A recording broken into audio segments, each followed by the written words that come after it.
tak pernah berhenti menjadi lapisan cerita dengan bumbu rasa yang beragam. Ketika menunggu persalinan anak kedua yang lebih mendebarkan dari anak pertama, maka perasaan itulah yang hinggap di hati Marcel Widianto saat menemani Jason di ruang persalinan.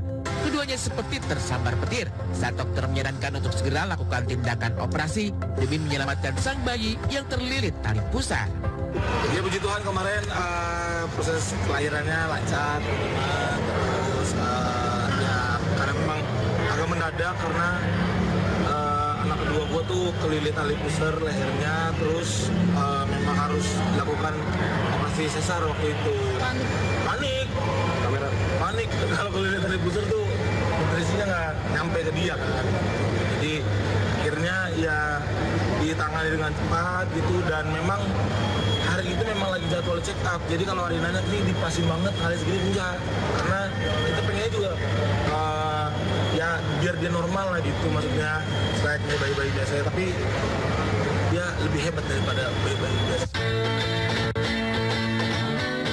Pupus semua rencana Jason dan Marcel.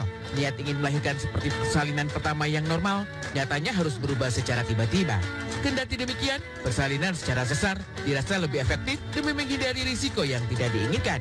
Dan lihatlah, setelah melewati masa-masa tegang selama persalinan, Marcel langsung mengucap syukur tak terhingga saat anak kedua mereka lahir dengan selamat tanpa kekurangan satupun anggota tubuh. Akhirnya kemarin tanggal 24 Januari tahun 2024 itu di jam, kalau nggak salah ya, karena ini di jam 17.26. Beratnya 2,4 kilo, terus panjang badannya 45. Ya intinya sehat-sehat semuanya, bayi gue sehat-sehat, dan yang pertama sama yang kedua bedanya 10 bulan. Jadi kayak kalau emang bisa beda 10 bulan, udahlah kita kalian jangan halilintar katanya. Kini di wajah pucat Marcel Widianto, potongan senyum sudah jauh lebih lepas.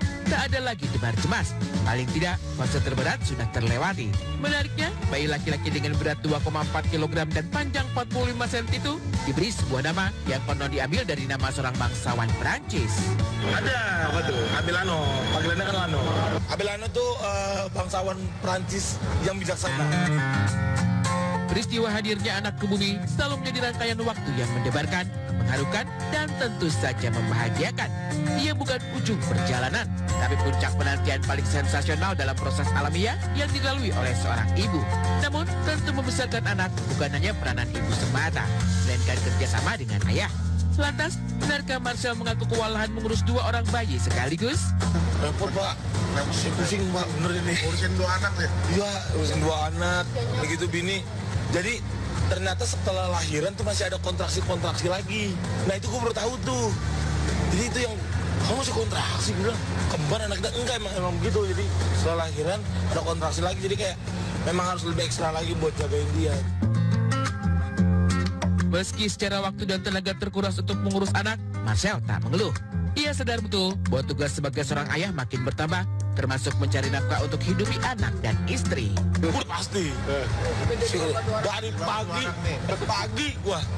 Kalau perlu enggak juga sih, lebih ke target ada tapi nggak terlalu ngoyo banget lagi, maksudnya nggak ambis banget lagi.